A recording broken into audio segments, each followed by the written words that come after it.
بسم اللہ الرحمن الرحیم۔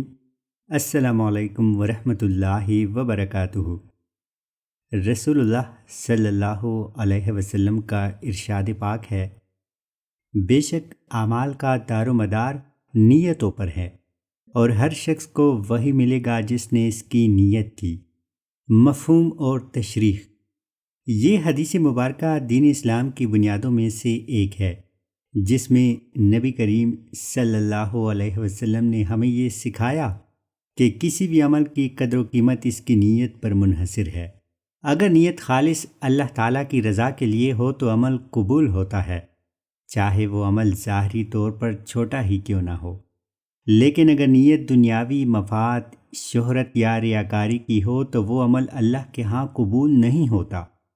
مثال کے طور پر اگر کوئی شخص نماز پڑھتا ہے اور اس کی نیت ہو کہ لوگ اسے اچھا کہیں، تو ایسا عمل اللہ کے ہاں قبول نہیں۔ حدیث مبارکہ کا سبق۔ ہر عمل سے پہلے نیت کو درست کرنا ضروری ہے۔ نیت کی خلوصیت عمل کی قبولیت کی ضمانت ہے۔ ریاکاری اور دنیاوی مفادات کے لیے کیے گئے اعمال اللہ کے ہاں قبول نہیں ہوتے۔ نیت کی اصلاح سے معمولی عمل بھی عظیم بن سکتا ہے۔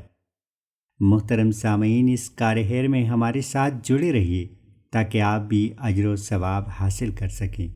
فی امان اللہ۔